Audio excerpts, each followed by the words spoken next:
Y entonces le damos la bienvenida a nuestros invitados. Por favor, que ingresen mientras les presento a Yadira Aguagallo. Ella es directora de comunicación de ICARE. Precisamente también ICARE ha estado representado acá con Pedro Donoso y ahora está Yadira por primera vez con nosotros.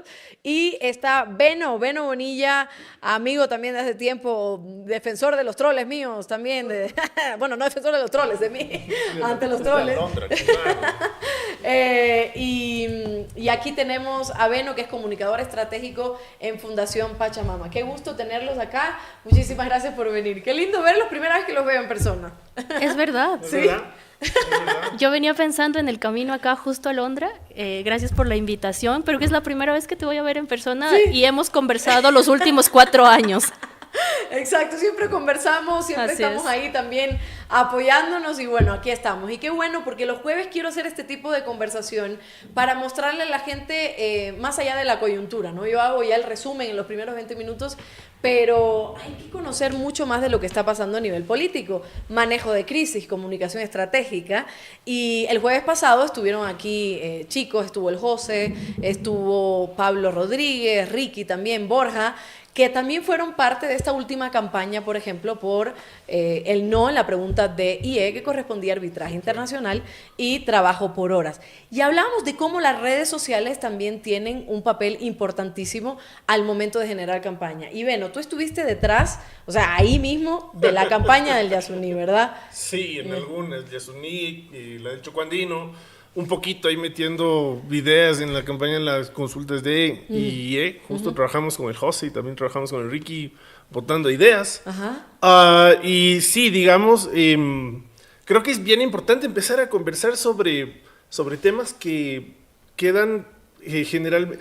Mafalda dice una cosa que es bien importante para entender la política latinoamericana. Dice que lo urgente no da paso a lo importante, ¿no es cierto?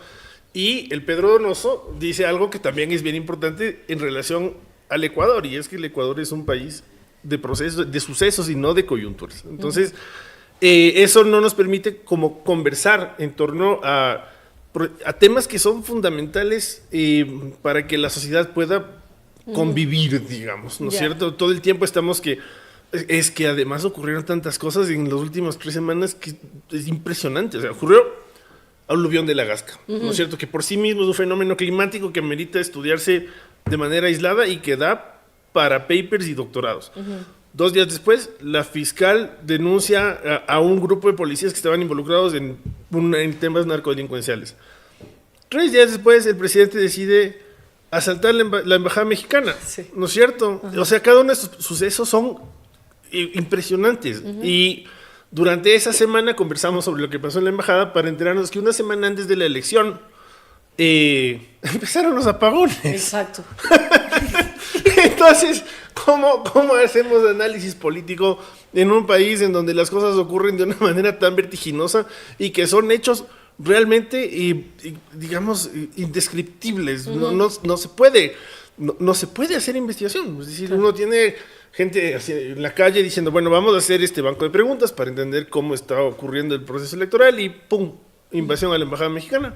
Entonces, ¿qué decir? Chicos, ya no salgan. Claro, y para nosotros como medios de comunicación, Benito, siempre acércate al micrófono, porfa, que eres muy alto también. Ok. Entonces, para que se te pueda escuchar. Y nosotros como medios de comunicación también, yo a veces digo, no puedo dar todas las noticias todo el tiempo, pero todos los días pasa algo nuevo y a veces se me queda y dije, ay, no hablé de esto, pero bueno, igual mañana va a pasar otra cosa. Ya Correcto. estamos ya acostumbrados a que no tengamos paz y no tengamos calma, ¿no? Entonces, ahí también está la crisis que nosotros también vivimos como ciudadanos a raíz de lo que hacen los gobiernos, Yadira. Y yo te pregunto, ¿cómo manejan o cómo pueden manejar los gobiernos tantas cosas? En este caso, ya para no hablar en general, en este caso, ¿cómo se puede manejar una cosa tras otra? O sea, la embajada, después los apagones, después la consulta, después no sé qué. ¿Cómo hace a nivel de narrativo un gobierno para por lo menos que algún mensaje le llegue a las personas? Creo que lo primero y fundamental es que cada gobierno tiene que hacer una distinción entre lo que implica la comunicación electoral, la comunicación de campaña, que tiene unos rasgos diferentes, que tiene unas excepcionalidades, que tiene, digamos, un contingente completamente diferente a lo que implica la comunicación gubernamental. Por lo tanto, la comunicación gubernamental implica que tengas una política de comunicación sólida y que esa política de comunicación esté transversalizada hacia todos los aspectos del gobierno.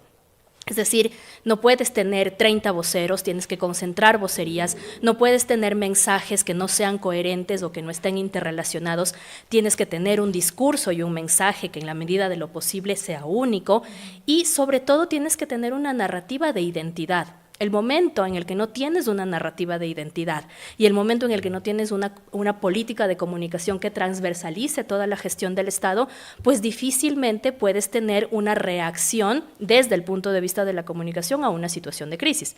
Ahora, para comunicar necesitas tener gestión, ¿no? La comunicación es el vehículo, es como lo último, cuando colocas todas las cosas como si fuese una volqueta y colocas toda la gestión sobre la volqueta y la volqueta es el vehículo de la comunicación.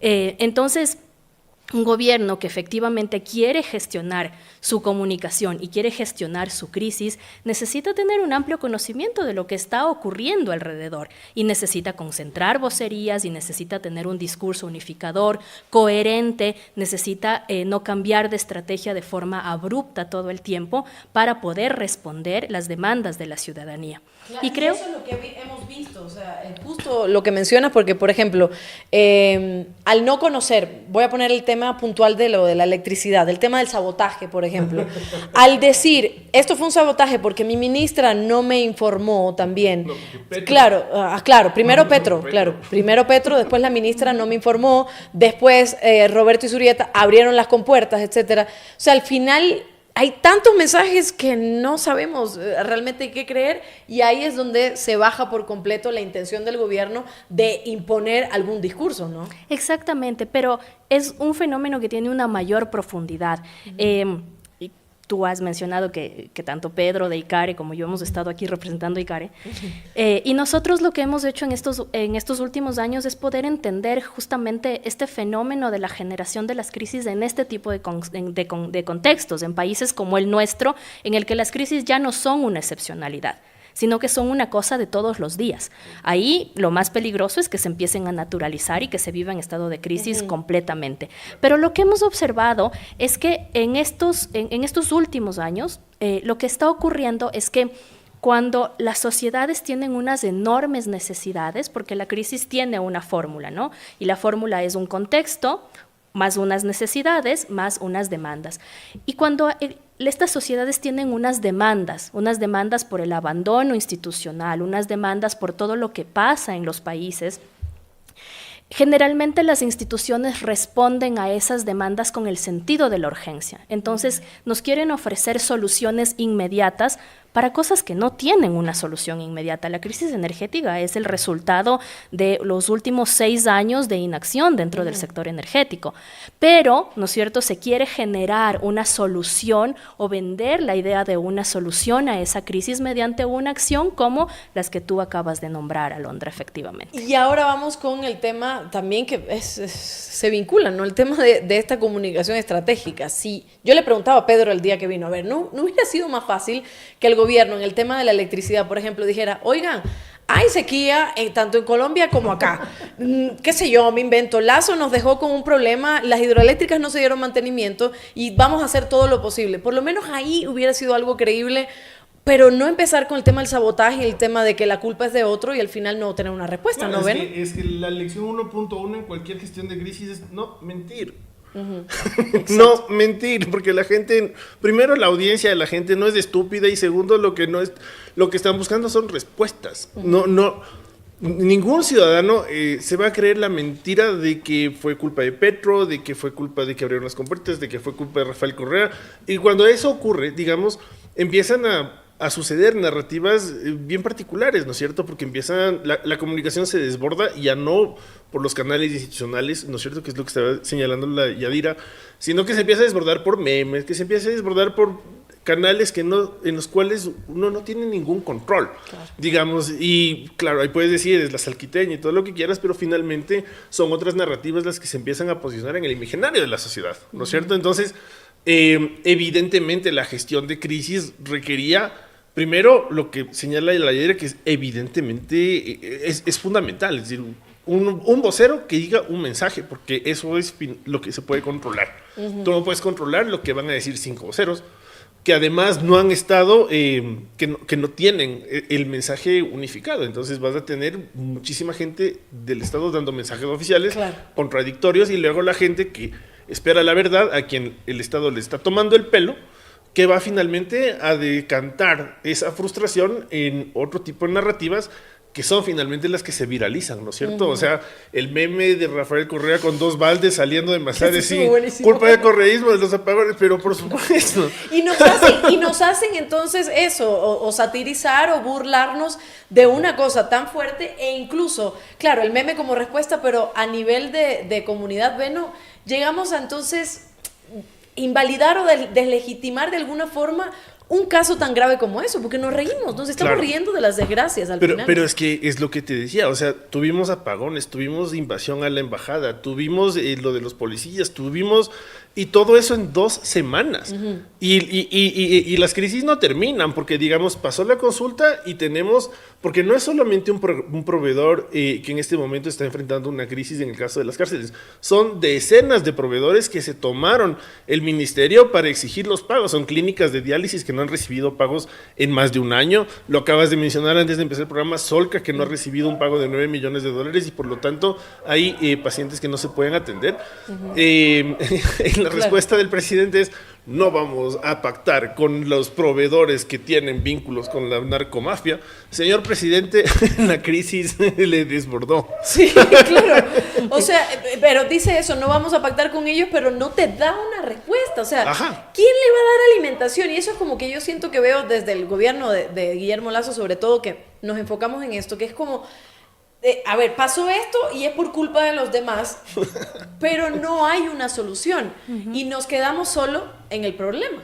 Sí, y corresponde también, ese solo nos quedamos en el problema al ofrecer diagnósticos y no ofrecer soluciones, la dinámica de la construcción de las narrativas de las sociedades. El Benito decía, frente a la crisis energética, ¿no es cierto?, lo que teníamos era una serie de memes de un personaje político con baldes de agua, ¿no es cierto? Y Alondra muy bien lo decía, satirizamos la crisis y satirizamos un problema que es complejo y que no es actual, que viene desde hace muchos años atrás, que demanda de inversiones millonarias y gigantescas, y el problema, digamos, de la fragmentación de la narración, el filósofo coreano Byung-Chul Han dice que estamos ante una crisis de la narración, porque ahora las narraciones son extremadamente fragmentarias. Entonces, esa foto que está describiendo el Benito no te da chance o no admite argumentos ni debates.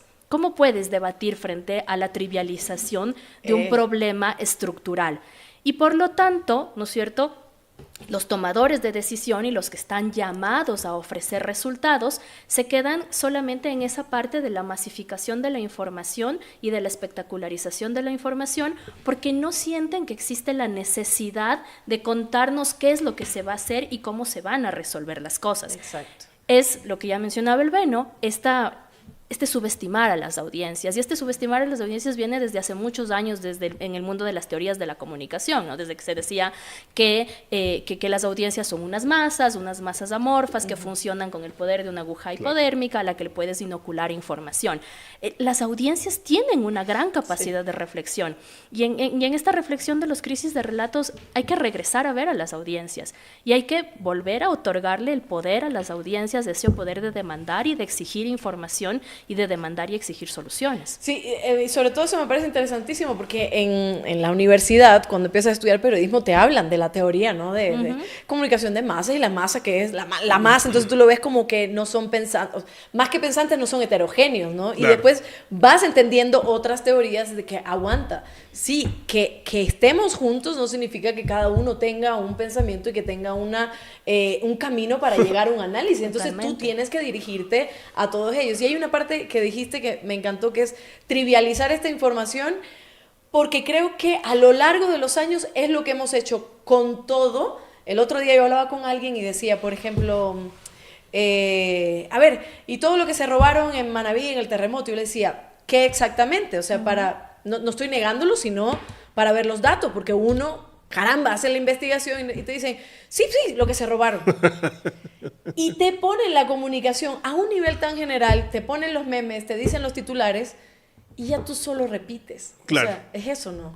Claro, pero además hay una cosa que tú le estás mencionando como esto de respetar a las audiencias como una práctica común por parte del poder y no esperar ninguna respuesta. Y esa es una percepción equivocada porque finalmente las audiencias se convierten en electores. Y vivimos un país en el que los últimos 6 meses hemos tenido 4 procesos electorales. Y lo que hemos visto es que esa sociedad votante, esos electores, sí pueden ejercer su derecho democrático al voto y castigar al gobierno cuando lo ven necesario. Y ahí entramos en el debate de la minería en el Chocó Andino de Quito, por ejemplo, entramos en el debate de la consulta popular del Yasuní, que más allá del concepto, digamos, de salvemos los osos de anteojos en el Chocó Andino, salvemos los jaguares en el Yasuní, estamos hablando de procesos que son fundamentales para el desarrollo y el futuro del Estado, porque finalmente frenar la explotación petrolera en el bloque 43 es un tema importante en términos económicos para el país, ¿no es cierto? Y el presidente Noboa va a llegar el 20 de agosto del 2024, se va a cumplir el año de la sentencia de la Corte Constitucional y de la consulta popular y va a tener que enfrentar las consecuencias políticas de la decisión de no haber levantado la infraestructura en ese lugar. Y la sociedad se convierte, y la sociedad castiga a los gobernantes cuando mandan preguntas tramposas, como la pregunta D y la pregunta E, ¿no es cierto? Entonces, no es que respetas a la audiencia esperando que la audiencia se trague la mentira, porque la audiencia finalmente te castiga. Y eso fue lo que se demostró. Eso fue lo que se demostró tanto en el Yasuní y en esta consulta, porque la campaña era así, ¿no? No, claro, vamos a votar a favor del presidente, y se pensaba, con toda la estadística que se tenía en agosto del año pasado, de que, bueno, el 52% ya ganó la consulta popular. Claro. Y estas votaciones, cuando yo le preguntaba a analistas, la gente se quedaba sorprendida porque no fue todo no fue todo sí, la gente eligió, la gente leyó, la gente dijo, esto a mí no me conviene, lo otro, bueno, por las razones que hayan querido votar eso, ahí está. Pero estas dos cosas no me convienen, voy a votar que no. Y ahí es donde yo te pregunto, al momento de hacer una campaña, al momento de hablar de ciertos temas, ¿cómo podemos diferenciar estas audiencias para que no sea un mensaje homogéneo que no le va a llegar a todas porque somos diferentes en este caso?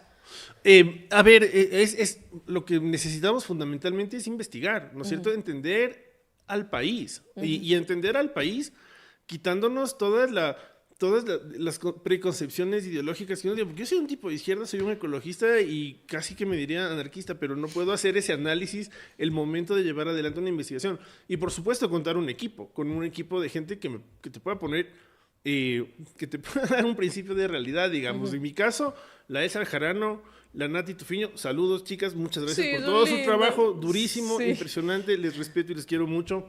Que finalmente lo que te va a servir es como para tener ese mapa muy claro. ¿Por qué la costa del Ecuador, las provincias del Oro, de Manabí, de Guayas, votaron por el sí en la consulta del Yasuní?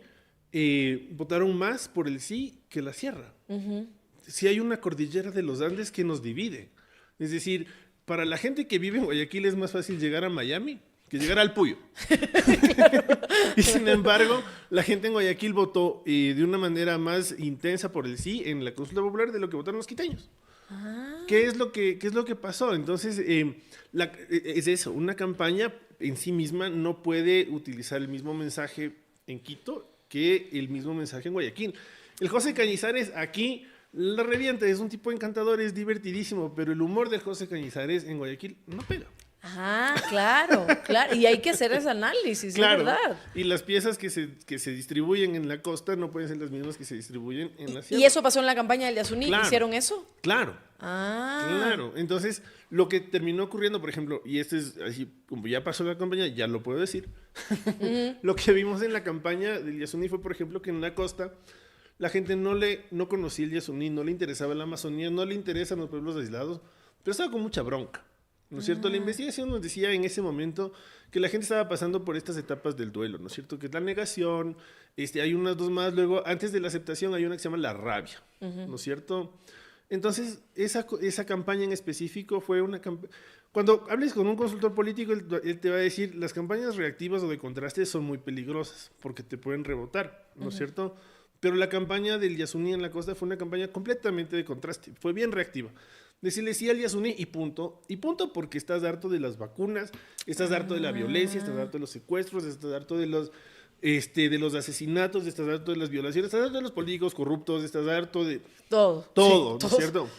Entonces, ¿cuál es la única forma? Y es lo que te decía hace un rato, con la que le puedes joder al Estado en este momento, es decirle sí al Yasuní. Ya. Y así es como se trabajó. ¡Wow! Mira. Sí. Y aquí y en la sierra fue una campaña mucho más, vamos por los jaguares, vamos por los pueblos aislados, ¿cachas? Entonces... Claro, entonces se ganó de esa forma. En resumen, Yadira, y en este caso, como me dice Beno, al hacer este tipo de análisis, o sea, a mí me parece complicadísimo porque, por ejemplo, vemos la última elección, Luisa González, Daniel Noboa. Se pensaba, más allá de todo lo que sucedió con Fernando Villavicencio, todos los actos que vinieron después, todo el discurso que se manejó por parte de ciertos partidos políticos, cuando tú veías los números, tú decías, qué raro, ¿cómo la Sierra vota así? ¿Cómo la Costa vota así? ¿Cómo pueden llegar a, o qué sé yo, volver a votar de esta forma cuando pasa lo otro? Entonces, a veces nosotros decimos, pero ahí está, y se culpa al votante, y se culpa, otra vez se trata de culpar a cualquiera, menos...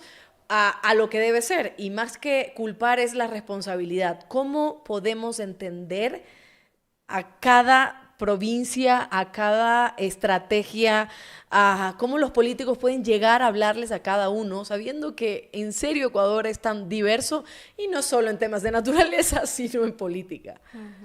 Bueno, ahí con total honestidad intelectual, no soy experta en comunicación electoral y tampoco en comportamiento electoral, y sí creo que se demanda de muchísima investigación, tanto cuantitativa como cualitativa, para entender el comportamiento del electorado ecuatoriano. Y más que para entender solamente el comportamiento del electorado, o que nos interese conocer, digamos, cómo estamos pensando los ecuatorianos o cómo estamos reaccionando a ciertos estímulos en época electoral, creo que tendría que ser conocernos más a profundidad, más allá solamente de lo estadístico, ¿no? Aunque no sé si se puede confiar mucho en lo estadístico en estas circunstancias. Pero creo que, digamos, desde otras ciencias, desde la antropología, desde la sociología, desde la misma comunicación, hay un llamado súper grande a entender que hay unas particularidades, pero que también esas diversidades implican unas conexiones con los otros. Claro. Entonces, digamos, el análisis de todo grupo social, por lo menos desde las teorías de la comunicación, radica en que cómo esas diferencias que nos marcan, porque nos marcan, cómo esas diferencias en algún punto se pueden convertir en una pluralidad. En una pluralidad que lo que haga es construir y que ponga en el centro los intereses colectivos más allá de los intereses individuales o de los intereses de grupos más pequeños. Y creo que eso no lo hemos hecho mucho en el Ecuador, no tenemos mucho esta identificación o este sentido de entidad. Y ahora que estamos hablando de los relatos, o que yo empecé hablando de los relatos, tal vez lo que nos marca como ecuatorianos, o la identidad que tenemos como ecuatorianos, es algo que se conoce como las ciudadanías del miedo. Sí. Este es un concepto que lo acuñó una periodista venezolana, se llama Susana Rotker, y ella decía que cuando las sociedades están atravesadas por la violencia, las sociedades se vuelven unas ciudadanías del miedo, es decir, que lo único que nos habita es el miedo. Y las reacciones y lo que hacemos frente al día a día están marcadas por el medio. Y lo que ella hace es decir, bueno, y en medio de esas ciudadanías del miedo, ¿qué relatos nos estamos contando para volver a ser colectivos, para volver a ser ciudades, para volver a ser país? ¿No será que necesitamos regresar a ver, ¿no?, a los grupos ambientalistas, a los grupos de mujeres, a los activistas por el género, digamos, a estas otras diversidades y esos esfuerzos que están haciendo para reconstruir los tejidos sociales en medio de estas ciudadanías del miedo? Creo que en Ecuador no lo estamos haciendo porque efectivamente voy a robarme nuevamente la frase de Pedro Donoso, vivimos de los sucesos y no nos sentamos a procesar. En este país es muy difícil sentarnos a procesar. Hoy en la mañana, por ejemplo, en la Universidad Andina, aprovechando que mañana, 3 de mayo, es el Día de la Libertad de Prensa, es el Día de la Libertad de Prensa, se firmó un manifiesto que reúne al menos unas 10 organizaciones de defensa de la libertad de expresión y el periodismo, y la iniciativa, o más bien el programa, inició con una disertación del rector de la Universidad Andina que hacía estos paralelismos entre la libertad de expresión y la democracia. Y yo lo que pensaba de todo eso es cuán profundamente necesario es sentarnos a teorizar para entender cuál es el rol de la comunicación, de los medios y del periodismo en el país. Algo que hemos convertido a una práctica del cotidiano en el que sales, haces reportería, levantas información, escuchas ruedas de prensa y publicas, debe tener un fundamento teórico, y ese fundamento teórico tiene que ayudarnos a reivindicar ese rol. Y creo que eso debería pasar en absolutamente todos, ¿no? Todas las diversidades que hay en este país. Entendernos, teorizar, y una vez que la tengamos clara, pues ahí sí podríamos tener la capacidad de hacer diagnósticos y teníamos la capacidad de poder entendernos. Ahora, este es un año preelectoral y evidentemente entiendo que las candidaturas estarán pensando cómo llegar a cada uno de los públicos. Antes de llegar a eso, Yadira, me encanta esto de las ciudadanías del miedo, ¿no? Y yo pregunto, no sé si lo estoy entendiendo bien, pero sobre todo para seguir analizando esto. Por ejemplo, esto, ¿a quién le corresponde hablar y sobre todo salir un poco de esta identidad que realmente no es agradable tener todos en común un miedo? ¿A nosotros como ciudadanos o también es parte de un Estado, es parte de la política? Te pregunto por qué. Por ejemplo, yo veo videos del gobierno, ¿no? Y a mí me cansa. O sea, yo no quiero ver videos del gobierno, no quiero ver a la ministra de Educación hablando todo el tiempo, por muy linda que se vea, no la quiero ver, no quiero ver a ministras diciendo, mira, estoy aquí con una mujer violentada y le voy a dar comida. Una casa. No, sí, exacto. No quiero ver a la primera dama, y no porque tenga ningún rechazo, es que no quiero verlo en ningún gobierno porque no me convence. O sea, lo que yo quiero son otro tipo de mensajes. Porque esto lo único que me dice es un gobierno que está tratando, y cualquiera que sea, está tratando de tratar de decir estoy haciendo algo, pero a mí no me llega. Si a mí no me llega, a nadie más le va a llegar, nadie se queda viendo. Estamos en la sociedad en donde los 5 primeros segundos en TikTok son los más valiosos. ¿Quién va a ver un video institucional? ¿Cómo se sale y quién es quien debe lograr salir de esto, de ser ciudadanos del miedo y compartir esta identidad? Es un esfuerzo colectivo y conjunto que tiene que empezar desde las colectividades y avanzar hacia los estamentos de gobierno y hasta la construcción de una política pública que te ayude a superar el trauma por el que está pasando esta sociedad. La sociedad ecuatoriana atraviesa un trauma profundo, ¿no? Lo que implicó la pandemia, lo que ha implicado las constantes crisis políticas, económicas, etcétera. Creo que no nos hemos detenido a pensar en eso. Pero ¿cómo salimos de estas ciudadanías del miedo? Es que efectivamente es mirando la causa y no mirando solamente la superficie, entendiendo cómo el fenómeno de la violencia afecta a las diferentes aristas que tenemos como ecuatorianos. Y creo que fundamentalmente volviéndonos a relatar, ¿no? Volviéndonos a relatar como país. Esa es la forma de que salgamos de estas ciudadanías del miedo. Uno sí esperaría que, por ejemplo, el relato sobre la lucha en contra de la delincuencia, de la violencia, del crimen organizado, tenga un enfoque mucho más ciudadano que un enfoque solamente militar y que está anclado hacia la política de la seguridad desde la mano dura, ¿no? Necesitamos unos relatos de una ciudadanía que no solamente mira, ¿no es cierto?, en el uniformado la respuesta a sus problemas, sino que construye un tejido social para la respuesta de sus problemas. Evidentemente, ese es un proceso mucho más extenso, que demanda de unas capacidades de generación de narrativas y mensajes mucho más profundos, ¿no? Claro, ahí voy entonces. Por ejemplo, yo vi en esta última campaña los videos de Leonidas Issa.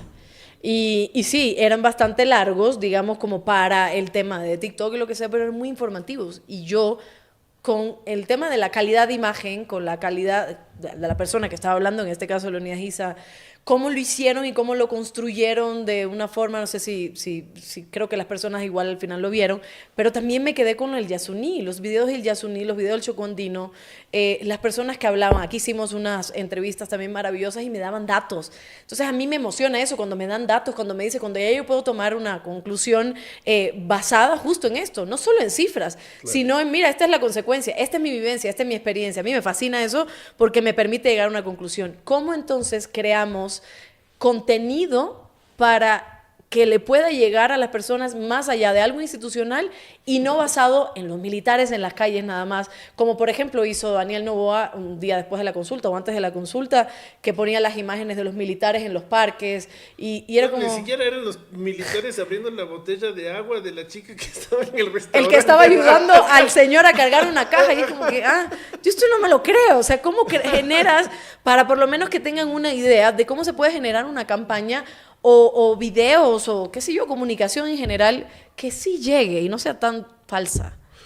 Lo que estaba señalando la Yayu es súper importante, es esto de contar historias, porque finalmente somos sociedades que nos construimos sobre la base de las historias. Y si bien los últimos años han sido muy dolorosos para el Ecuador en general y para la región también, porque hemos tenido que soportar unas historias bien tristes, ¿no es cierto?, desde la pandemia, y luego ver cómo la violencia narcodelincuencial se toma el Estado. Las historias que nos empezamos a relatar son un poco por ahí. Y entender cómo funciona la sociedad en estos, poder construirlas, construir estas historias y entenderlas nos permite también saber cómo conversar con la sociedad, ¿no es cierto? Porque finalmente, si bien los últimos procesos electorales han sido absolutamente atípicos, en los temas que realmente importan desde mi punto de vista, por lo que te mencionaba hace un momento, porque finalmente tocan el corazón del funcionamiento de la economía extractiva en el país, la sociedad ha sido súper clara. O sea, hace unos años Yacu Pérez impulsó una consulta popular en Girón, en el Azuay, y ganó con el 90%. Yeah. Los azuayos, los cuencanos votaron en una consulta popular por el tema del agua y ganaron con el 80%. Lenin Moreno en el 2018 impulsó una consulta popular y ahí puso 2 preguntas sobre minería en centros urbanos y sobre la ampliación de la zona intangible en el Yasuní ITT. Y en esas 2 preguntas la sociedad también se pronunció. Luego tuvimos la campaña del Chocó-Andino y la sociedad se pronunció a favor con un 68%. Luego tuvimos la campaña del Yasuní y la sociedad se pronunció con un 60%. Digamos, ¿qué es lo que nos dice más allá del contexto de elección de autoridades? Que la sociedad ecuatoriana tiene muy claro qué es lo que está pasando en relación al ambiente, en relación a los derechos de los pueblos en el país, ¿no es cierto? Y en relación finalmente al extractivismo. Y por ahí puedes empezar también a contar historias, porque empiezan a aparecer unos personajes súper valiosos, más allá de lo que hizo Leonidas Issa en el último proceso, que sí me pareció un avance muy importante en su comunicación, porque fue una comunicación mucho más aterrizada, ya se nota una profesionalización de los equipos que están en la CONAIE significativa. Pero digamos, actores muy importantes en este proceso fueron Elena Hualinga. Oh, sí, claro.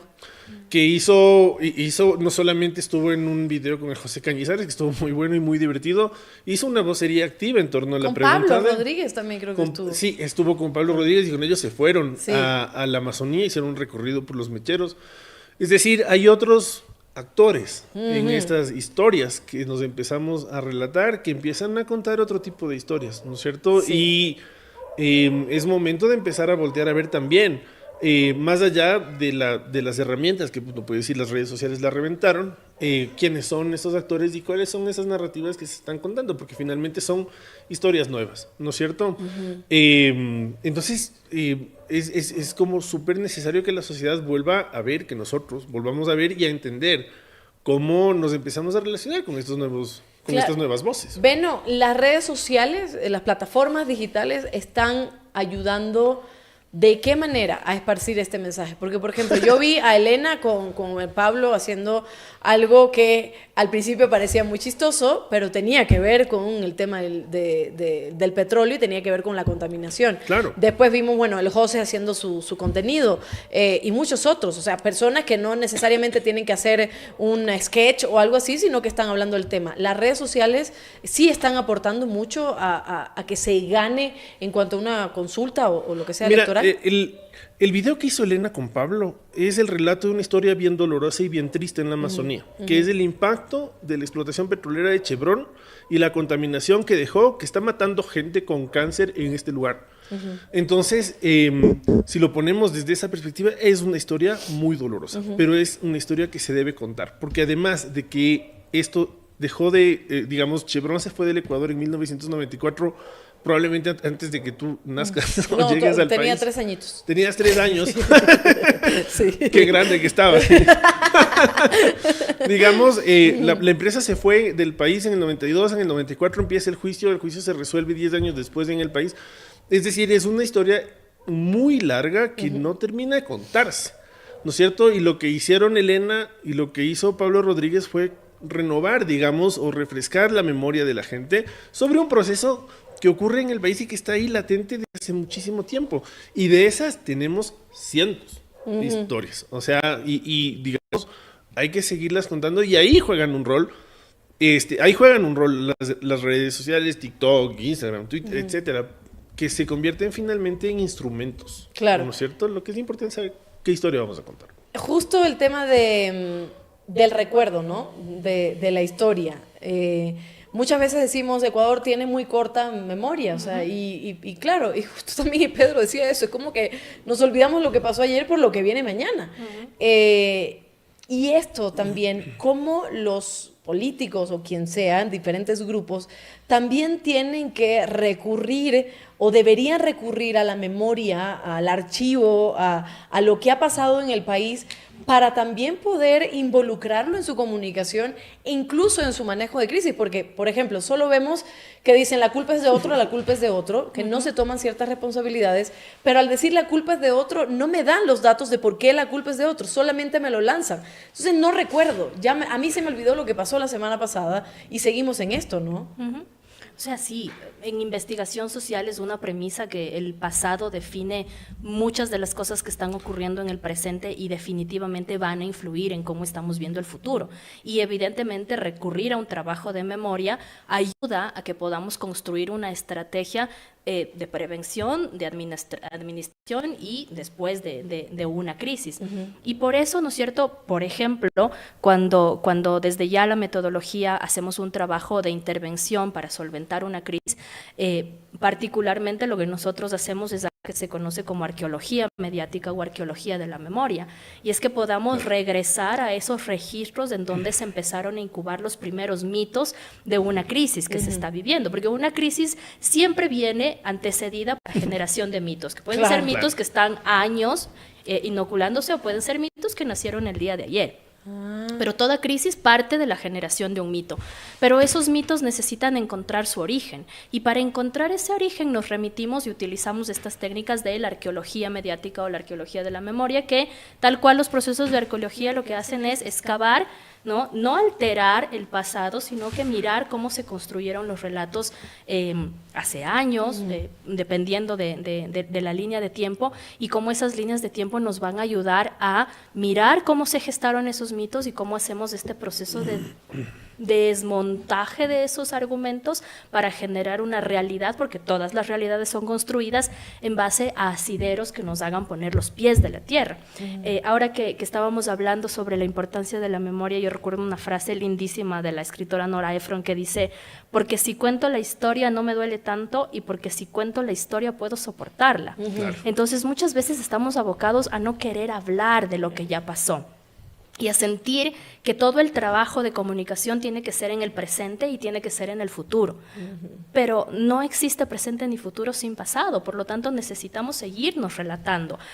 Hace unas semanas Tali Ponce, nuestra querida Tali, junto con su medio Indómita, hacía un ejercicio bien interesantísimo de reconstrucción de la historia de las crisis carcelarias, por ejemplo. Y ella hacía un Twitter Space en el que hablaba sobre la crisis carcelaria, pero desde el enfoque de las mujeres. Es verdad que la espectacularización de lo que ocurre dentro de las cárceles y de las masacres de los últimos años tiene como foco los centros de detención para hombres, pero ¿qué está pasando con las cárceles de mujeres? ¿Qué está pasando con la población trans, por ejemplo? ¿En qué pabellones están siendo colocados? ¿Qué pasa con las mujeres que tienen que ingresar a los centros de detención, que tienen que ingresar a la penitenciaría, que tienen que ingresar a la cárcel del Turi, que tienen que ingresar a la cárcel de la Tacunga? Y ella hacía un trabajo súper potente de reivindicación de esa historia que no ha sido contada porque estamos muy enfocados, ¿no es cierto?, en la cifra, en la grandilocuencia, 500 personas asesinadas, que no es menor. Esa historia la tenemos que contar, pero también tenemos que regresar a ver a las periferias de esos relatos. Claro, yo justo a Indómita, cuando fue una de las masacres carcelarias, hice el reportaje de Helen Brigitte, que era una mujer trans que fue asesinada en la cárcel de hombres, y cómo esto no se tocaba tampoco, cómo no se hablaba, y además, imagínate, hablar de esos temas desde lo institucional, ¿cómo vas a hacer? Porque hay un montón de cosas atrás. Entonces sí, hay que hablar de estos temas que no se conversan, y sobre todo cuando uno va hacia el pasado, cuando uno recuerda su historia, además de que no estaría condenado a repetirla, lo otro es que también te permite reconocer errores. ¿Qué pasa, Yadira, con que los políticos no reconocen los errores? Y a mí me parece, no sé, tal vez tú me dirás, es contraproducente, o tal vez yo lo veo como que, ay, mira, qué bien, reconoció que eso estuvo mal, no lo va a volver a hacer, digamos, como el novio tóxico, pero bueno, porque los políticos son así, ¿no? Pero bueno, no lo va a volver a hacer, o al menos tú te das cuenta, a ver, lo reconoció y estoy tomando medidas para no hacerlo. ¿Reconocer errores desde lo político está mal? ¿Está prohibido? ¿Es contraproducente? No está prohibido ni es contraproducente, pero evidentemente tiene que responder a una estrategia, ¿no? O sea, puedes salir a reconocer un error, pero no lo puedes hacer como así, solo porque sí. Claro. Puedes reconocer que cometiste un error, pero al mismo tiempo reconocer que existe un compromiso por solventar esos errores. Y parte también de esto de que habíamos hablado de subestimar a las audiencias y creer que las audiencias están esperando solamente la respuesta y la construcción de un líder completamente perfecto que no tiene cabida para los errores. Y no estamos trabajando en los sentidos de transparencia. Entonces, frente a una crisis, ya lo dijo el Benito, no se miente. Ante una crisis no se falta la verdad, hay un sentido enorme de transparencia, o debería haber un sentido enorme de transparencia, y en definitiva, si es que se tiene que pedir disculpas, si es que se tiene que ofrecer una disculpa y reconocer que se ha incurrido en un error, y si eso va a ayudar a solventar la situación, lo hago, pero no sin comprometerme, ¿no? Nuevamente, el discurso es lo menos importante de una situación de crisis. Primero está saber cuál es el plan de acción que voy a hacer, cuáles son las medidas que voy a tomar, cuáles son las acciones que voy a implementar, en qué tiempo lo voy a implementar, cuánto me va a costar, y una vez que tengo absolutamente delineado eso, puedo con total honestidad decir, ofrezco una disculpa, pero en los siguientes 3 meses, con un presupuesto de...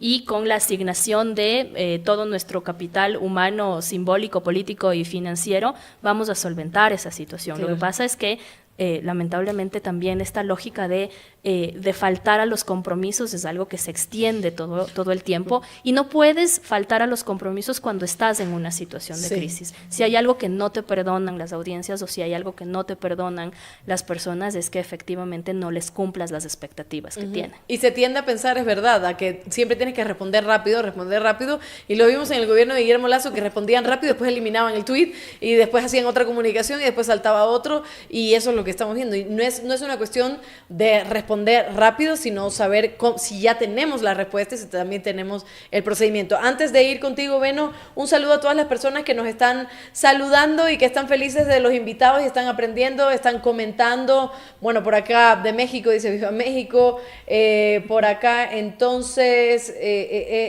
aquí había uno, ya tienes una fan por acá, pero se me perdió. Dice que le encantan los análisis, pero se me perdió el nombre. Gloria Díaz, muchísimas gracias, Gloria. Aquí excelentes invitados, saludos. Por acá, excelente programa.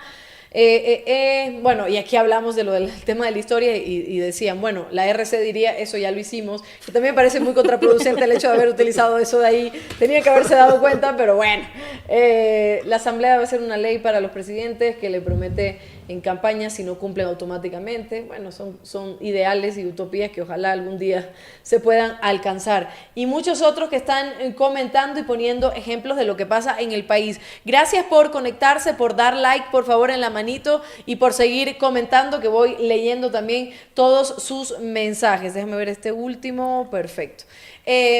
Dice, con todo eso que explican, hay mucha gente que ni con manzanas aprenden y piensan que los gobiernos son únicos, etcétera. Pero bueno, y mira que la gente igual está entendiendo los mensajes, y pensamos que las audiencias no entienden los mensajes. Pensamos que no lo van a captar, no lo van a entender. Explíquemoselo de forma sencilla, ¿no? Claro. Y ponemos esto de que ya lo hicimos, y ponemos los eslogan o cositas que al final la gente ya no se familiariza. O sea, hay que pensar en absolutamente todo. Como tú decías, no hay que infantilizar incluso a las audiencias, sino que ponerlas en una posición de no solo inteligencia, claridad y de análisis. Porque a pesar de que estamos pensando en qué vamos a comer al día siguiente, también podemos estar escuchando esto y analizarlo, ¿no?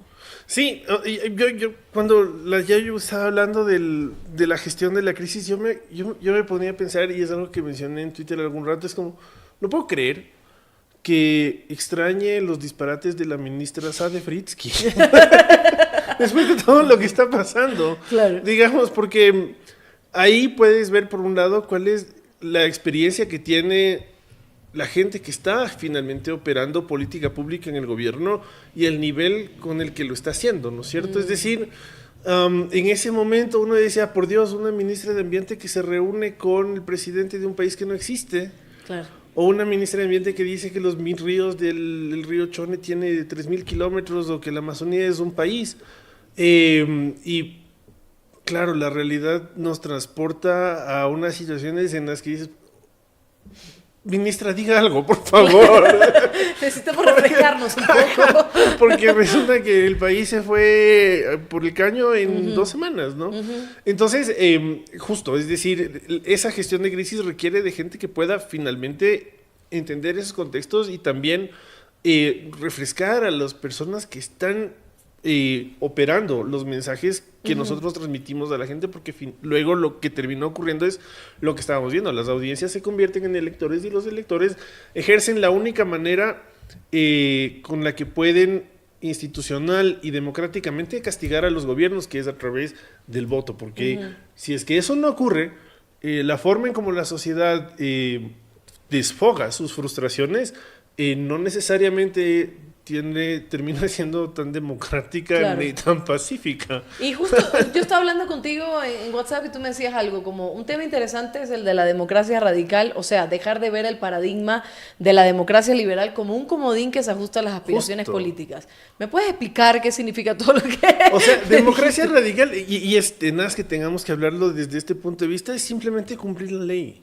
Okay. O sea, presidente Noboa, usted utilizó un mecanismo de participación de democracia directa el pasado 21 de abril para que la gente se pronuncie por temas que a usted le parecían que son importantes.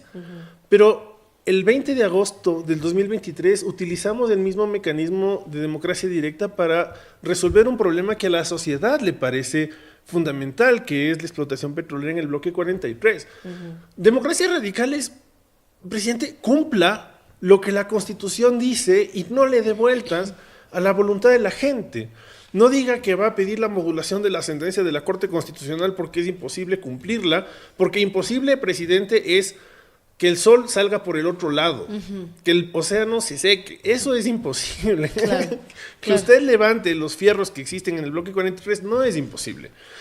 Y luego la Constitución contempla mecanismos para sancionar a los funcionarios, la Constitución y la ley contemplan mecanismos para sancionar a los funcionarios públicos que no cumplan con aquello que la voluntad de la gente está señalando en las urnas, ¿no es cierto? Entonces, democracia radical básicamente es, vamos a exigir dentro de los límites que la Constitución y la ley establecen las salidas para que aquello que la gente ha dicho en las urnas se cumpla. Sí. O sea, y lo estamos viendo ahora con esta consulta también, Beno, en donde al día siguiente salieron todos a decir, bueno, en la Asamblea no está descartado tratar estos temas del trabajo por horas y el arbitraje, y es como, pana, me fui a votar, o sea, me dijiste que votara, hiciste una consulta popular, gastaste plata y ahora me estás diciendo que... 63 millones de dólares nos gastamos en una consulta popular para que luego nos diga el ministro de Trabajo que va a resolverlo a través de la Asamblea Nacional. Bueno, digamos, eso no es democracia, eso no es respetar la voluntad de la gente, eso es burlarse nuevamente de la voluntad de la ciudadanía expresada en las urnas. Claro, ya, ok, y ahora, sí, ni modo, eso es lo que es. Y con el tema, por ejemplo, de México, Yadi, ¿cómo has visto el manejo? Eso sí fue una crisis, pero desde el momento en que treparon por la pared ya se sabía que esto se venía fuerte. Tan fuerte que todavía no dejamos de hablar del tema. Yo me acuerdo que al día siguiente, cuando nosotros hicimos un en vivo de 7 horas, yo decía, sí, mañana nos vamos a olvidar. Ya como 3 semanas, creo, o 2 semanas, en donde seguimos hablando del tema, porque además sigue habiendo también noticias al respecto. ¿Y cómo crees que sí lo ha manejado bien o no ha manejado bien esta crisis? Porque no es a nivel solo nacional, sino internacional. Claro. Ahí hay, digamos, diferentes estadios de la crisis, ¿no? Lo inmediato, es decir, cuando este viernes, cuando empezaba a anochecer, empezó la reproducción de noticias alrededor de cómo la policía y Fuerzas Armadas ingresaban a la Embajada de México, y cómo en ese momento no tenías una sola vocería por parte del gobierno contándote qué estaba pasando, cuáles eran las razones de sus decisiones, es decir, ahí sí hubo una carencia de información, y evidentemente estábamos hablando de la importancia de dar un mensaje temprano, un mensaje que sea oportuno, teniendo una estrategia de por medio, pero me parece increíble que, digamos, las autoridades se hayan tomado casi todo un día para al día siguiente recién hacer una rueda de prensa en la que la señora canciller contaba cuáles eran las decisiones y qué es lo que se había hecho. Entonces, casi que por alrededor de 18 horas, el relato alrededor de eso fue un relato que estaba a merced no del discurso oficial, sino de la información que los colegas periodistas empezaban a recabar de lo que estaba pasando. Y eso, digamos, tiene ahí un riesgo, y ese riesgo es que el debate se enmarque o se genere un framing del debate alejado de lo que realmente esperas que se genere en ese momento. Ese es el riesgo de no estar en la escena y demorarte tanto tiempo en responder. Claro. Pero creo que algo que no se está analizando es, y en este mismo sentido de vivir la instantaneidad de las cosas, algo que no se está analizando es los después, ¿no es cierto? En este momento estamos ya en el proceso ante la Corte Internacional de Justicia, sí, y no estamos mirando las implicaciones que aquello puede tener en el después, ¿no? Yo creo que se está pensando esa crisis muy en el presente, muy en lo inmediato, y no estamos escarbando en lo que implicaría después en el pasado. Entonces, si bien necesitamos o hubiésemos necesitado mayor información para entender cuáles eran las razones por las que el gobierno estaba tomando las decisiones que estaba tomando, después es increíble, ¿no? Cómo a pesar de todo lo que ha ocurrido y que nos parezca o que evidentemente se haya incurrido en una violación a los convenios internacionales de los que Ecuador es signatario desde hace muchísimos años, eso de algún modo no haya interferido en la consulta popular, no haya hecho mella en los resultados que ya se esperaban, porque digamos este resultado del 9-2 era previsible desde hace algunas semanas aproximadamente, y creo que lo importante en este momento es que nos empecemos a enfocar en el después, es decir, esto, qué tipo de consecuencias puede tener en el futuro. Generalmente creemos que las crisis solamente son ese momentito, ¿no es cierto?, de la situación de excepcionalidad, cuando la situación está en todos los medios de comunicación, cuando la situación se vuelve un trending topic y cuando todos hacemos memes y cuando todos comentamos sobre la situación. Pero hay una post-crisis, y en esa post-crisis los mitos también se empiezan a incubar, claro. Los mitos también se empiezan a quedar. Y yo creo que uno de los porque en la oficina hemos hecho mucho seguimiento y mucho monitoreo de lo que tanto personajes nacionales como internacionales empezaban a hablar sobre el país alrededor de lo ocurrido con la Embajada de México, y creo que ahí está más el mensaje del texto, es decir, de lo que se dijo, está el mensaje del subtexto, es decir, de cómo esto envía un mensaje, de qué mensaje se envía a la comunidad internacional, de qué mensaje se envía a la ciudadanía en general, y entonces eso sí debería preocuparnos y en eso sí deberíamos empezar a fijarnos. Ok, interesante, claro, es el después y que el después se convierte en otra crisis y en otra crisis y en otra crisis, claro, que no se sabe manejar, ¿no? Natalia Aruguetti tiene un concepto bien interesante. Ella dice que las crisis no se terminan, las crisis se superan. Claro. Y es justo eso, digamos. Se superan. Es que se terminó cuando a Jorge Glass le metieron, y luego empezó otra, y es lo que estamos viendo ahorita. Este momento la gente está conversando sobre, a ver, no tenemos para pagar los proveedores del Estado, pero tenemos para pagar un bufete de abogados internacional. ¿Cuánto nos va a costar ese bufete de abogados internacional? ¿No es cierto? Y es lo que dice la Yayo, súper importante, porque digamos, ahí, ¿quién está explicando cuánto nos cuesta? Claro, nadie. Digamos, exacto, y tú leías un tweet, un mensaje antes de empezar esta conversación, en el que el asambleísta iba a pedir cuentas a la canciller. A ver, ¿y por qué no usamos a todo el cuerpo diplomático del Ecuador para defender al país? Claro. ¿Y cuánto nos va a costar? ¿Y quiénes son estas personas? ¿Y cómo se las contrató? ¿No es cierto? Y esa es, creo, la consecuencia de una decisión que no nos podemos explicar. No nos podemos explicar y que todavía el gobierno, es lo que decía de los errores, no asume que cometió tal vez un error, que cometió un acto que no tenía que cometer, no lo asume en la posición de que realmente falló. Porque además, yo veía Ecuador en la CIJ. Sí, es que se lo pongo al revés.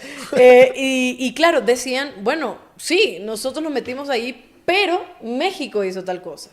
Pero México no sé qué, pero nosotros hicimos, y siempre es como una especie de lavarse las manos y justificarse ante este hecho tan violento. Y lo mismo pasa con lo de la electricidad. Pero yo no sabía. Yo puse a la ministra ahí, una ministra que no tiene nada que ver con energía, pero yo la puse ahí, pero igual yo no sabía. Me acuerdo la primera entrevista que dio Mónica Palencia, creo que fue a Carlos Vera, decía, nos entregaron un informe, pero no sabíamos que había muchas cosas detrás. Y yo al principio como que fui muy suave con este tema porque decía, bueno, ni modo, recién llegaron y están viendo, pero no, o sea, tienen que saber de los temas, tienen que saber cómo responder, y nos están diciendo que no. Ahora vamos más allá de esto, se viene en 2025, o sea, ya está. Ya viene la campaña, o sea, yo el otro día decía, Dios mío, ¿cómo puede ser? Ya estamos casi en mitad del año. O sea, ¿en qué momento pasó? No lo sé. Pero ya se viene la campaña, los partidos se están preparando, ya están los precandidatos. Y ahora yo me pregunto, con todo lo que pasó en el 2023 y lo que pasó ahora, yo me imagino que las campañas tienen que cambiar. O sea, ya no es ya lo hicimos, ya no es el cartón, ya no es... Asumo yo que tiene que ser diferente porque hay una audiencia que está demandando otras cosas.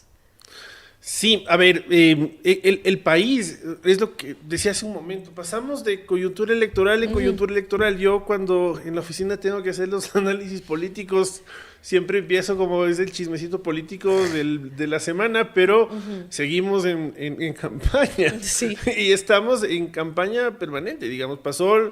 desde que Guillermo Lasso asumió, estuvo 2 años, muerte cruzada, elecciones anticipadas, consulta popular, luego elecciones seccionales, consulta popular, y ya estamos nuevamente, señoras y señores.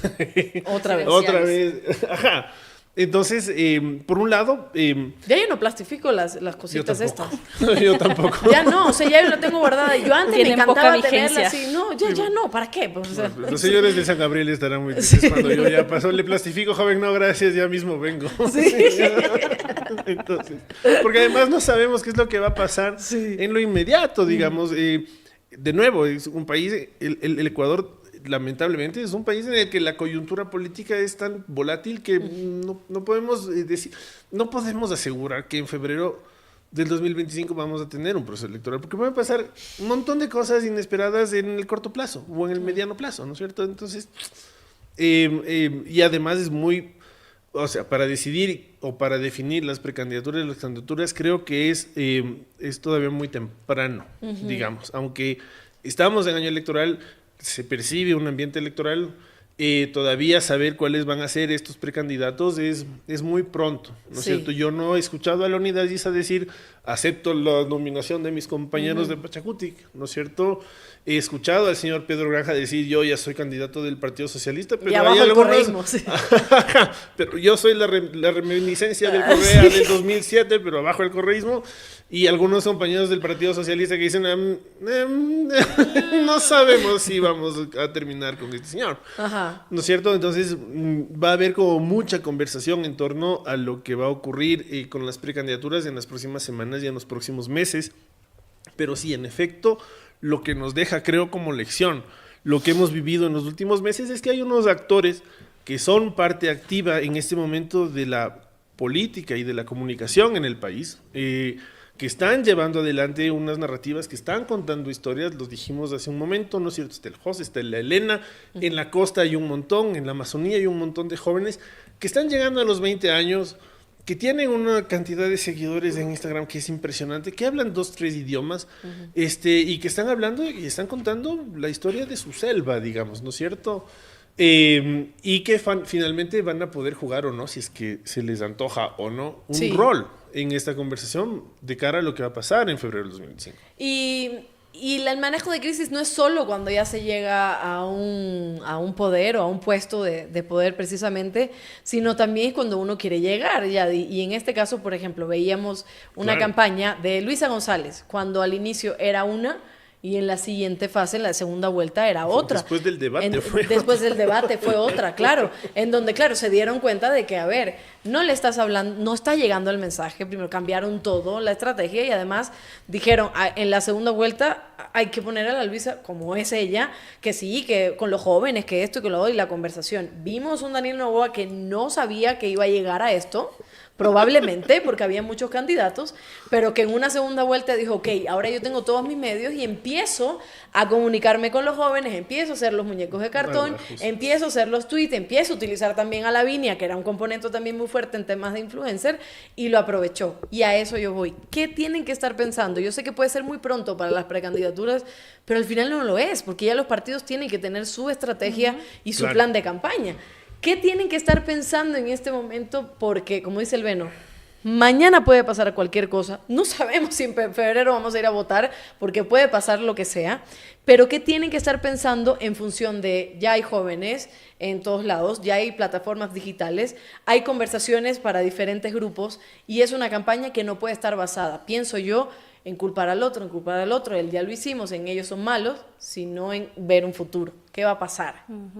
Yo coincido contigo, Alondra, en que, y diciendo con el Beno, en esto de que es demasiado pronto para saber las candidaturas. Necesitaríamos por lo menos saber, tener mayor información sobre cuáles son estos framings en los que se van a enmarcar los diferentes actores políticos para ofrecer una propuesta para la construcción de un plan de gobierno. Es que me parece increíble, ¿no es cierto?, que además de esta coyuntura que menciona el Benito, de cómo hemos pasado de proceso electoral en proceso electoral en los últimos años, ¿no es cierto?, vamos a las urnas como si fuésemos al cine. Al cine no vamos tanto ya. Y ni al cine vamos tanto. Claro. Es verdad, la última vez que fui fue hace un año. Imagínate. Pero la cuestión es que, digamos, a mí me aterra que en este momento, digamos, no, sabemos que en un año vamos a tener elecciones presidenciales y que en este momento no podamos entender cuáles son esos framings narrativos en los que se inscriben las candidaturas y cómo esos framings narrativos van a delinear los planes de gobierno de esas candidaturas. Exacto. Porque no lo sabemos. Y después, digamos, las candidaturas se tienen que inscribir en octubre. Y generalmente o usualmente lo que va a pasar es que nuevamente vamos a recurrir al fenómeno de alquilar partidos, ¿no? Pedir permiso a nuestros familiares para poder candidatizarnos o candidatizarnos y después buscar el partido político que nos quiera representar. Entonces eso me parece altamente peligroso. Y además otra cosa que me parece muy peligrosa es que el momento en el que no existe una ideología que no tiene que ver con la tendencia política que tenga, sino con el cómo se hacen las cosas, no hay posibilidad de generar un framing alrededor de esa candidatura. Ajá. No se pueden establecer los límites, hasta dónde llega, hasta dónde no llega, cuáles son las cosas que respeta, cuáles son las cosas en las que no va a ceder, cuáles son las cosas en las que sí va a ceder. Y como no los podemos encasillar en un framing, ¿no es cierto?, eso genera que no exista una correspondencia con el discurso. Entonces los planes de gobierno son planes que están ingresados en el CNE como un mero requisito, pero no necesariamente esos planes de gobierno corresponden a lo que después ocurre con el discurso de la candidatura y mucho menos con lo que se ejecuta durante ese gobierno.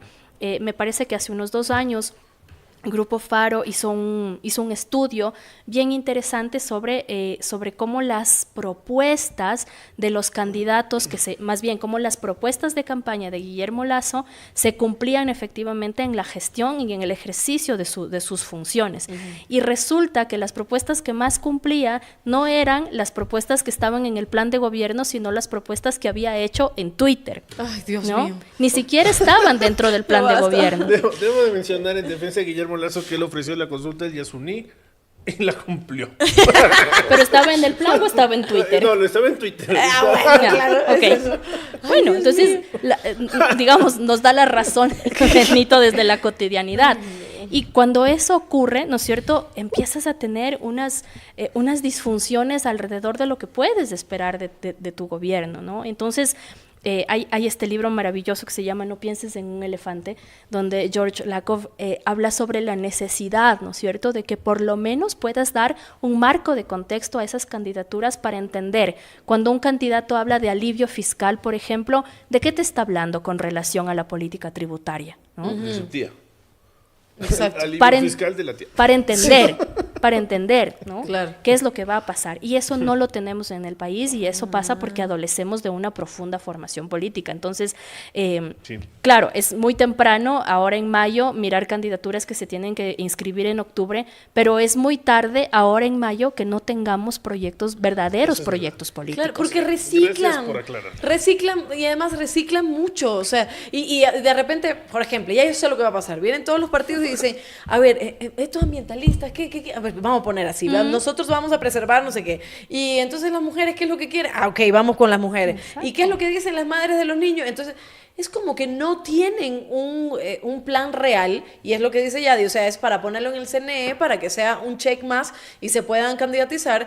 Compran partidos, ingresan diciendo, es que ya yo no les creo ese discurso de que el pueblo, que hay que ayudar al pueblo y que no sé qué. Y es como, pana, el pueblo se está ayudando solo. Sí, porque al final Claro. no te tenemos. O sea, como candidato o candidata, no hay una respuesta en firme y sobre todo una solución a los problemas que estamos demandando diario. Es como que ellos son ciudadanos todos los días y van a buscar el pan. Cuando son políticos se olvidaron por completo. Aquí dice una, proponen y proponen, pero apenas llegan, no lo cumplen. Exacto. Y esa es la sazón que se tiene en Latinoamérica. Lo que todo pasa el es que tiempo. se vive muy en el día a día, también nuevamente, yo no soy experta en campañas electorales, pero sí soy experta en comunicación. Y digamos, lo que no puedes hacer en comunicación es tener unos cambios demasiado bruscos de tu estrategia. Eso. Y lo que evidenciamos en el proceso electoral del año pasado es que efectivamente había cambios súper bruscos de la estrategia de campaña. Luisa empezó siendo el ya lo hicimos,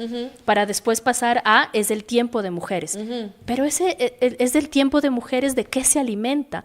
¿Cuál es el contexto? ¿De dónde proviene ese tiempo de mujeres? Yo lo escuché las 2 últimas semanas de la campaña por la segunda vuelta y me pareció un concepto sin duda alguna interesante, pero que no tenía ningún asidero. ¿A qué estaba anclado es el tiempo de mujeres? ¿A tratar de captar el voto de las mujeres solamente por mencionar a las mujeres?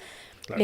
Entonces, ahí es cuando se llegan a cometer estos errores, porque efectivamente no tienes una hoja de ruta clara, no tienes un framing en el cual anclarte para mostrar la identidad de tu candidatura. Y en el caso de Daniel Noboa, perdón, Beno, en el caso de Daniel Noboa se utilizaba mucho el tema de los jóvenes, y aquí Paulina Recalde me decía, no sé de dónde sacan el tema de los jóvenes, porque como grupo etario no está definido en temas de encuestas y todo lo demás. O sea, al final, y como decían algunos, no se vota tanto, aquí en Ecuador al menos, por el candidato, sino en contra de otra persona, porque llegamos a un tema de fragmentación de la sociedad que realmente no llegamos a decidir, como se hizo ahora en esta consulta, que me pareció maravilloso, pero cuando llegan candidatos es como, ¿sabes qué? Voy a votar en contra de, más no por realmente una posición. Entonces, sí, las mujeres ¿para qué? Los jóvenes ¿para qué? O sea, y es utilizarlo a favor. Vimos, hoy yo el mediodía ponía un Daniel Noboa que leía su plan y decía, aquí dice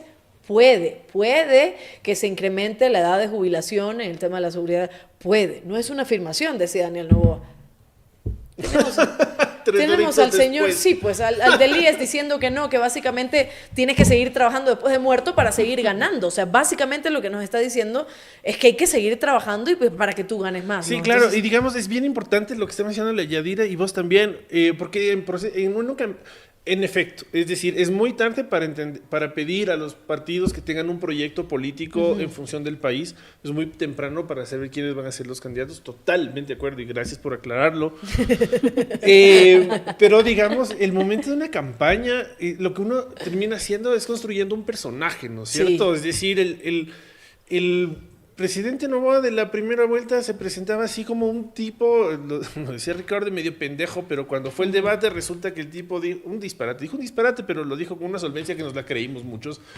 El precio del barril del petróleo extraer en el Yasuní cuesta $67 porque me dijeron mis amigos del Chase Manhattan Bank y mis amigos inversores gringos y por lo tanto no tiene ningún sentido extraerlo. Es una cifra descabellada que no sabemos de dónde se la sacó, pero lo que hizo fue convertirse en ese personaje que fue el Yaku en el proceso anterior, ¿no es cierto? Que se llevó toda esa masa de gente, de esos votantes conscientes de temas ambientales, conscientes de temas de derechos, que finalmente sí se preocupan por lo que ocurre con la naturaleza y con la biodiversidad, y construyó un personaje en función de eso.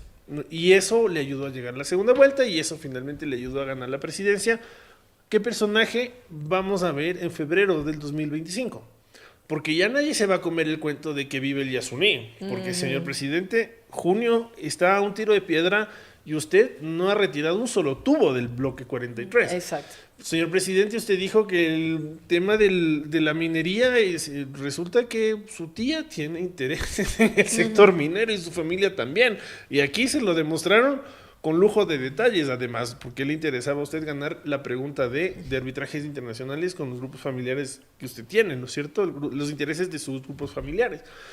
¿Qué personaje vamos a ver encarnar al presidente de la República en el próximo proceso electoral? Es bien importante un poco separar la paja del trigo porque ya hemos visto que en campañas, lo que estaban mencionando hace un momento, nos ponemos la máscara y somos los más feministas, somos los más ecologistas.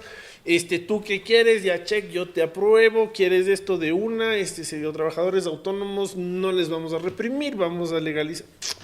Y luego, cuando llegan al ejercicio del poder, la gestión les gana, la realpolitik les gana, porque finalmente lo que tienen que hacer es llegar al poder y pagar sueldos. Exacto.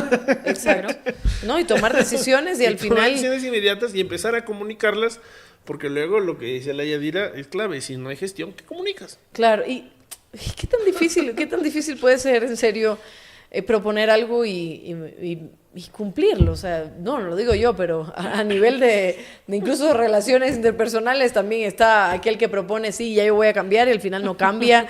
Y esto yo entiendo que estoy hablando de prácticamente una utopía, que deberíamos ir a terapia, sobre todo para empezar a no mentir y a por lo menos hacernos responsables de lo que hacemos y lo que proponemos. Pero ¿qué tan difícil es para los políticos hacer eso? Porque... mira, si hay algo que yo reconozco es que aquel que dice yo soy extractivista, al final dice, bueno, yo soy extractivista. Y por lo menos, mira, no voy a votar por ti, pero tú eres extractivista, ya lo sé. Pero que me empiecen con esta idea de que no, que vamos a respetarle a Yasuní, que estamos con los jóvenes, que no sé qué. Y llega después de la consulta, seguimos, como dice, a un tiro de piedra. Está ya mismo ya el tiempo que se tiene que cumplir y no se ha cumplido. Cuando dijeron lo del impuesto y subió el impuesto, al final es como, ¿qué tan difícil es que en serio puedan cumplir algo que está escrito y que ellos mismos pensaron? Es que demanda de un profundo conocimiento de cómo funciona y cuál es la estructura del Estado. Exacto. Y un respeto por la sociedad y sus electores. Claro. Y el Benito hablaba de esta democracia radical que es el cumplimiento de la ley. Claro. Evidentemente en una sociedad y en un país como en el Ecuador, donde la institucionalidad es débil, donde las instituciones carecen de liderazgos y cuando están atravesados por fenómenos como la corrupción, por ejemplo, es muy difícil que llegues y puedas empezar efectivamente a cumplir lo que estás ofreciendo, porque careces de ese conocimiento de lo que implica la gestión pública. Exacto. Es como que yo llego mañana y digo, bueno, le voy a dar educación gratuita a todos, me encuentro con que no tengo presupuesto y al final allí entonces empiezan las mentiras, claro, no, mira, no puedo, tengo que esperar y porque no conozco a lo que iba. No estaba preparada. Que es finalmente lo que estamos viendo, una ministra que se reúne con el presidente de un país que no existe y que resulta que es la ministra de Ambiente, una ministra experta en relaciones internacionales a cargo del sector energético y ¡pum! Nos quedamos sin luz. Y luego un ministro que después de que la crisis arrancó, 2 semanas después tiene la decencia, porque fue el único que salió y dijo, bueno, estamos fritos, disculpen, lo que pasó es que la regamos. Y esto es lo que yo decía al inicio. Nosotros, gracias por la honestidad. A eso estamos iba con fregados y al menos alguien nos dice la verdad. El reconocimiento de errores. En ese caso, yo me acuerdo cuando salió este video, que al final yo no como cuento de nadie, pero igual salió este video y todo el mundo decía, qué bien, ministro, qué bien. Y de hecho, es el único que ha podido sacar la cara y el mismo Noboa le dice que ya le va a dar un tercer ministerio. A ver, vamos a ver, pues entonces, claro, son estas ministras, la ministra misma que dijo el país de la Amazonía y que, claro, ella no es todóloga y es como, ¿qué haces ahí? No significa que seas todóloga. Y la cara de los 2 funcionarios que seguro tienen 2 maestrías que están sentados al lado y dicen, ay, Diosito. Pero eso pasa con ellos, pasa con asambleístas, o sea, creo que se está discutiendo el tema de que puedan tener otro tipo de preparación, etcétera. Pasa con todos los funcionarios que al final siento que solo tienen estas ansias de poder. Hay algunos que sí quieren hacer cambios y no hay que estigmatizarlos a todos, pero no sé qué nos está haciendo la política a ellos y a nosotros. Sí sabemos lo que nos hace a nosotros, pero una vez que llegan al poder no hay un cambio terrible. Para finalizar, las últimas apreciaciones de lo que puede ocurrir ya en estos últimos meses antes de la siguiente campaña electoral, Yadi. ¿Por dónde tiene que ir al menos este gobierno? ¿Por dónde tienen que ir los siguientes partidos? ¿Y cómo va a ser, cómo crees? Yo sé que no somos Nostradamus ni nada, pero no sabemos qué va a pasar mañana, que vamos a llegar nosotros al 2025. ¿Con la lengua afuera o como...? No traje mi bola de cristal, de mis cartas, claro, para lanzar. Es una pregunta complicadísima, ¿no? Porque en este país pasa cada cosa todos los días. En términos de lo que yo me especializo, que es la comunicación, la administración de crisis y la generación, ¿no es cierto?, de nuevos relatos.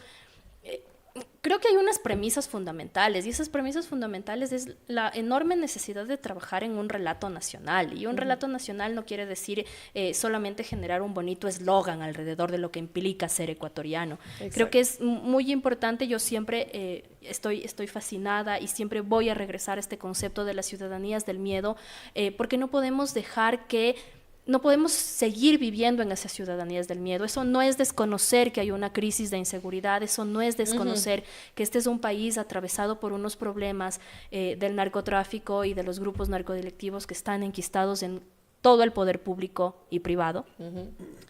Pero es que hay unas profundas necesidades de volver a relatarnos, y justamente hoy escribí una columna para un medio de comunicación que sale el día sábado, en el que decía, podemos o tenemos la capacidad de volver a relatarnos como país. ¿Cómo generamos nuevamente esos otros relatos que no sean solamente los relatos de la inseguridad, pero que no desconozcan que somos una sociedad atravesada por la inseguridad y por la violencia?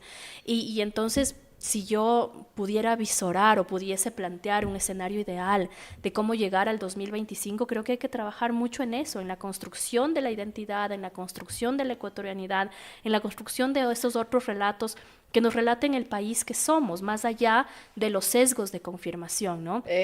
No sé si a ustedes les ha pasado que navegan por internet y de pronto aparece una noticia o aparece un artículo que dice exactamente lo que estaban pensando, ¿no?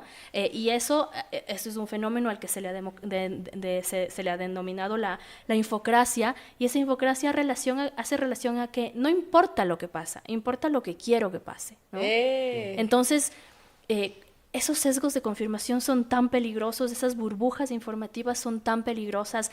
Creer que este es solo el mundo de las redes sociales y que porque hacemos incidencia en redes sociales los problemas están resueltos, creo que también nos está arrojando a no ver una parte de la situación. Hay 8% de analfabetismo digital, hay 30% de población que todavía no accede a internet en las zonas rurales, y entonces tenemos que empezar a pensar al país más en sus complejidades, desde la información y la data levantada, pero también desde la construcción de estos atributos simbólicos que nos permitan enarbolar esta nueva identidad.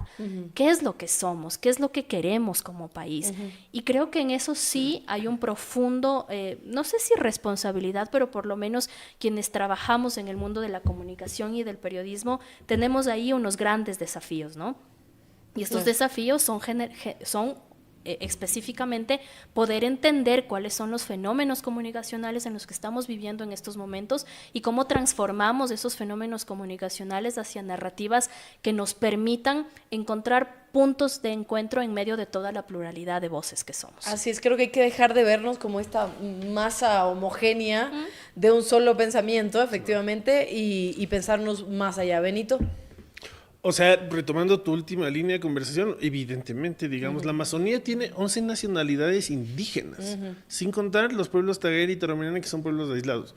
En la sierra existen 8 pueblos que son quichuas, digamos. Entonces, es un país enormemente diverso. Pero, digamos, de aquí a lo que... Creo que lo que yo rescato de los últimos procesos es finalmente lo que ha terminado ocurriendo con la sociedad en términos de los temas que para mí creo son realmente importantes, ¿no es cierto? Porque hemos tenido unas conquistas bien interesantes, no solamente desde los sectores ambientales en términos de consultas populares, por ejemplo, sino unos avances del movimiento feminista con el tema de la despenalización del aborto, ¿no es cierto? El matrimonio igualitario, son avances de la sociedad que han ocurrido en los últimos años y que han ocurrido justamente en parte por, digamos, una sociedad mucho más consciente, pero también porque sabemos cómo utilizar mejor todas estas herramientas de comunicación de las que hemos conversado durante todo este proceso. Entonces, es más bien un agradecimiento a la sociedad, digamos, que más allá de la gente a quien ponemos a administrar el país, asume con conciencia los nuevos retos en los que nos encontramos, ¿no es cierto? Y finalmente da su voto en procesos democráticos, ¿no es cierto? Y ahora vienen los retos más grandes, que es exigir a las autoridades que cumplan con lo que la gente se pronuncia, con la voluntad de la gente expresada en las urnas, ¿no es cierto? Y creo que esto va a seguir ocurriendo, ¿no? Porque hace 2 días estábamos conversando con algunos compañeros mapuches y ellos eran, brother, por favor, ayúdennos porque queremos hacer cosas como las que ustedes están haciendo acá. Claro. El proceso del pueblo mapuche en Chile y en Argentina es fuertísimo y digamos las experiencias que hemos vivido acá, porque Ecuador finalmente se convierte en un micro laboratorio de todo lo que ocurre en América Latina, sí. ¿No es cierto? Tú puedes estudiar lo que ocurre en la Amazonía en un viaje de 4 horas a Puyo, sí. O puedes estudiar lo que ocurre en la costa con un viaje de 5 horas a Manabí, o viajas 40 minutos y estás en Caupicho y entiendes lo que ocurre de alguna manera con la población de la sierra centro del país. Entonces es un micro laboratorio para estudiar los fenómenos sociales y finalmente luego tratar de extrapolarlos a realidades latinoamericanas distintas. Bueno, por poner un ejemplo, lo que pasó con los derechos de la naturaleza es algo que se aprobó en Ecuador y que ahorita en Colombia le están reventando porque la Corte Constitucional colombiana reconoce los derechos del río Atrato y es un proceso que se globaliza, ¿no? Ya. Entonces enfrentamos este tipo de retos que ocurren ahora y van a seguir ocurriendo y que no tienen nada que ver con procesos electorales en donde designamos quién va a ser nuestro próximo verdugo, sino cómo hacemos para que estos procesos que realmente están en el corazón de la sociedad, que movilizan a la gente, que se expresan de manera democrática y pacífica en mecanismos de democracia directa, van a seguir ocurriendo, ¿no es cierto? Entonces, a la sociedad, gracias por todo lo que han hecho, gracias por sus votos, gracias por ser conscientes, gracias por votar no en la pregunta D y en la pregunta E, y vamos a seguirla rompiendo. Así mismo es. Gracias, Yadira Guagallo, me encantó el análisis. Benito Bonilla también, de verdad que esto es totalmente necesario para poder entender los procesos más allá de que hay que volver a votar y voy a votar por el candidato que se vista mejor o que simplemente yo esté de alguna forma relacionado, ¿no? Entonces hay que ver muchísimo más y que hay algo que siempre yo les reto a mis seguidores. Si mañana cambiamos de opinión porque analizamos un poquito más, está bien, no hace falta. A veces sí, tendemos a culpar a los electores, pero ahí está, ahí lo pusieron y no sé qué, y bueno, es parte de la democracia, nosotros también decidimos. ¿Y qué? Está bien, no considero que sea una equivocación, sino es un acto democrático, el ir a votar pensando y analizando lo que viene. Pero en fin, la discusión, igual esta discusión la vamos a seguir teniendo, porque bueno, ya se viene el 2025, así que prepárense. Pero además es mejor tener elecciones a no tenerlas. Uy, Dios, por Dios. Entonces... Ah, sí, amén. Créeme que sí, totalmente de acuerdo. Gracias, Yadi, por estar aquí. Gracias, Alondra. Gracias, un saludo a todos, adiós. Mi gente, qué linda conversación.